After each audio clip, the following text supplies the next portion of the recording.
السلام علیکم. په دې هیله چې روغ او جوړ به یاست. د 4000 Essential English Words لومړی کتاب دریم یونېټ ته په خیر راغلی. ورډ لیست. مخکې له دې چې د دې جملو معنا وکړو، لومړی راځو د دې لغاتونه معنا کوو او له هغې وروسته جملې وایو او له جملو وروسته جملې بیرته له پښتو متن سره یا د پښتو له معنا سره وایو. الین بهرنی مخلوق یا د بل دنیا مخلوق. امنګ په منځ کې. چارت جدول یا ګراف. کلود وریځ. comprehend پوهیدل. describe تشریح کول. ever تل یا هر کله. همیشه. fail ناکامیدل. friendly د ملګرتیا وړ. grade درجه یا نمره. راځئ چې اوس جملې ووایو او له جملو وروسته به د پښتو له معنی سره یو ځای بیا جملې وایو. The alien came in peace. There was a red apple among the green ones.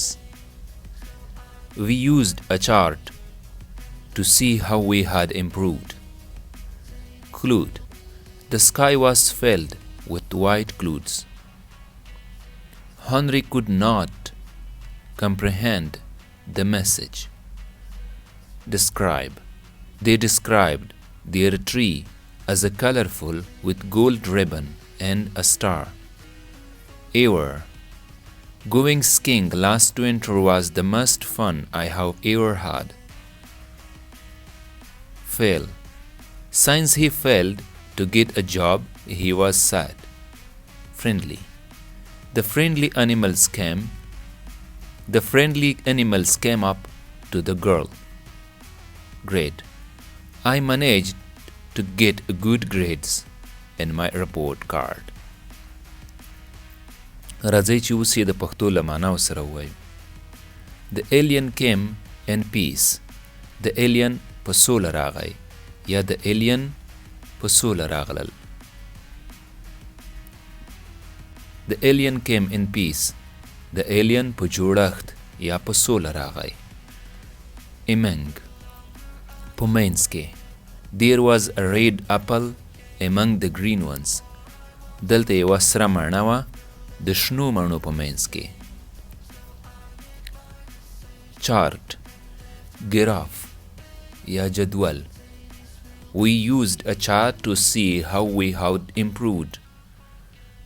موږ چارت استعمالوو تر څو موږ وګورو موږ څومره پرمختګ کړی و. We used a chart موږ چارت استعمالوو to see how we had improved چې موږ څومره پرمختګ کړی و. Clued وریځ. The sky was filled with white clouds. The sky was filled with white clouds. The sky was filled with white clouds. د اسمان له سپینو وریځو ډک و. Comprehend پوهیدل. Henry could not comprehend the message. Henry په دا میسج باندې نه پوهیده. Describe تشریح کول. They described their tree as a colorful with gold ribbon and a star. دوی خپله رنګه ونه تشریح کړه with a gold ribbon د زیړې پټۍ سره and a star او د ستوري سره. Ever هر کله یا تل. Going skiing last winter. ما چې په ټول عمر کې کومه ساتیري درلوده هغه تیر ژمی د یخ لوبې ته تللو. fail ناکامیدل. Since he failed to get a job. تر هغو چې دی د وظیفې په ترلاسه کولو کې ناکام و. He was sad. هغه خفه و. Friendly د ملګرتیا وړ. The friendly animals came up to the girl. د ملګرتي وړ یا ملګري animals حیوانات came up to the girl د جنکۍ ته راغلل. Grade. I managed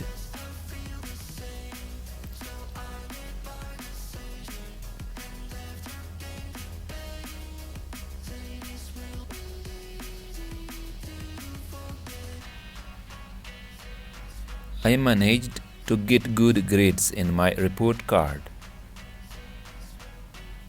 زه په دې بریالی شوم to get good grades چې ښې نمرې واخلم on my report card زما د رپورټ په کارت کې. منیج اداره کولو ته هم وایي سمولو ته، خو دلته منیج د بریالي کېدو څخه مطلب دی. دا و زموږ د نن ورځې درس. د بل مخ لپاره به په بله ویډیو کې تشریح ورکړو. د خدای په امان.